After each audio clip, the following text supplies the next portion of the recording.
What is going on, guys? Welcome back to the RDA. I am bringing you my predicted XI for this evening against PSG. It's going to be quite the interesting game. First of all, I will start by saying Van der Beek was in the press conference with Ole Gunnar Solskjaer, so you can bet your house he is starting, because you don't go into the press conference with the gaffer without starting, so he definitely will. But anyways, I hope you guys are doing well, and I hope you are having a good day and you are excited for PSG. If you're not having a good day, hopefully United can rescue that day. Hopefully United can put a good end to that day. We obviously have beaten PSG 3 times now, so I don't have a good feeling about this one. I'm not going to lie. My score prediction is still 2-1, as I said yesterday, to United obviously, but we'll just have to wait and see. In goal, I'm going to go with David De Gea, obviously. David De Gea makes the most sense. He's actually one of the few players in that Manchester United squad that I think is actually undroppable at the moment. So yeah. In defense, I think I'll go with Harry Maguire and Axel Tuanzebe. The only reason I do that is because I don't think Lindelof is 100% raring to go. And if he is, he probably will start. But again, title of the video, my predicted XI. So that's what I would do. Aaron Wan-Bissaka in right back, Alex Telles in left back. I forget that Luke Shaw is injured. You know, I've been saying Luke Shaw so much on this channel that I almost forget that we signed a premier left back. We finally found someone who doesn't get injured ahead of him. You know what I mean? So yeah, it's a little bit weird to be saying Alex Telles still, because I don't think that deal got the day of light. You know, I don't think he's actually getting as hyped up as he should be. Low key, because of people like Bruno, because of people like Van der Beek, because of Cavani, you know, which we'll get onto in a second. So yeah. In the midfield, this one's kind of tough. Because I know Van der Beek is obviously going to start. You can bet your house on that. But where is Van der Beek going to start? Is Bruno going to start on the bench? Is he going to rest Bruno? Perhaps for the upcoming league games, because in the press conference he was asked about United being in a title race, which he answered very maturely, by the way. Basically saying that what matters is our position in May, not our position right now, which I personally agree with. It doesn't matter how you start or where you are in the middle. It's where you are in that February-March period towards the end of the season, in my opinion, especially with this team that loves going on 3-month runs. So it's interesting. I don't know. I think Bruno is undroppable, but at the same time, Van der Beek is also undroppable, and we've seen them play in the same team together. So I would be very shocked if Ole Gunnar Solskjaer dropped Bruno Fernandes and played Van der Beek in a more advanced role and didn't bring in someone like Pogba, because that doesn't make sense to me. If he plays McTominay and Fred and then Van der Beek in the 10, I would be very disappointed, because it suggests to me that he thinks that the only way he fits Van der Beek into this team is if he plays him ahead of Bruno. Van der Beek has got an interception in him. Van der Beek has got the tenacity to cut off passes and the pace and the mobility around the field to really cause you problems and try break up your formation on defense. He also has what it takes to carry the ball up the field on offense. So really, what I'm trying to say is he is everything that Fred isn't, and more, you know? And Fred, I think, can do a job in the DM role. I still don't think he's a proper out-and-out DM, but hey, he's the most mobile we've got out of the 3 in Matic and McTominay, and something's going on behind the scenes with Matic that we don't know about. So whatever it is, I don't think Matic will start, not against PSG. He might start in the next league game. So I'm going to go with Fred in the DM. I'm going to go with Van der Beek on the left side, and I'm going to go with Bruno on the right side, or vice versa.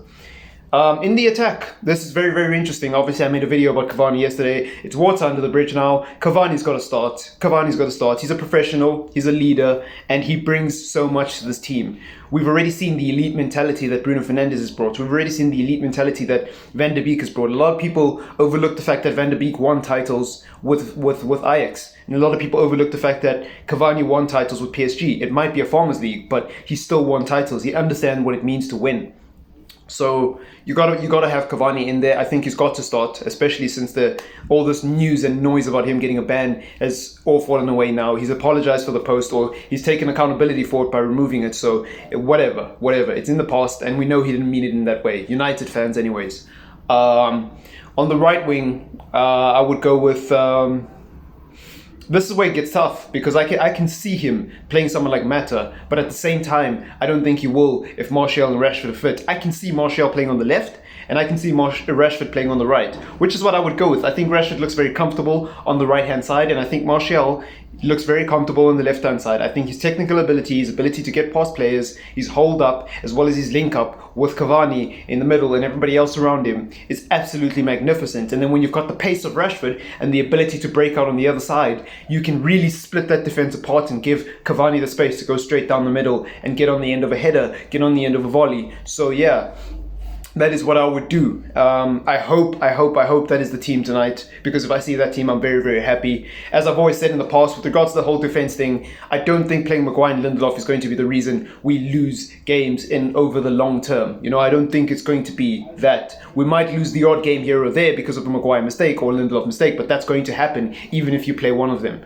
I think what will cost the team is our shape and our ability to protect those two and play around those two. That is what will cost our team, because I think if we can be on the front foot, if we can break teams down, and if we can start scoring goals more consistently, or at the very least creating chances and putting pressure and taking a hold of games, we don't have to worry about teams coming at us and we just sitting there protecting Maguire and Lindelof for 10 plus minutes in a game of football. You know, so that's what it's about for me. And I've always said, if you start well in the first half, you can always make changes in the second half to protect Maguire and Lindelof. If you go up in the first half, you don't have to worry about the second half. You can bring Matic on, you can bring McTominay on, you can bring Fred on if he wasn't on for whatever reason.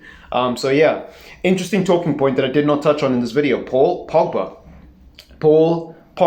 should he start this evening? There's an argument to be had that he should start, and I don't mind. If there's any Pogba FC fans, let me know in the comments down below. I think Paul Pogba should definitely be coming back into the team sometime soon. I don't know if this is quite the game. I don't know if Paul Pogba should deserve that kind of preferential treatment where he just randomly comes back against PSG. You know, I know Axel came back against PSG, but that was different. That was because we had nobody else in defense. You know, remember that night Lindelof played alone in the centre-back role, and then right side of centre-back was Axel, and left side of centre-back was Luke Shaw. So it's not like we had options in that game, you know, and we had just been piped by Spurs 6-1 2 weeks prior or a week prior. Actually, it was 3 weeks prior because of the international break. So that was different circumstances. Now we've established a rhythm. We've established some form of consistency. We've won 3 games in a row now. So there's no excuses now to be making weird Tinkerman decisions. And I hope Paul Pogba doesn't get slotted straight into the team. I would like to see him come on in the second half, though. I would like to see him come on and try change the game, try do his thing, you know, especially if we're up.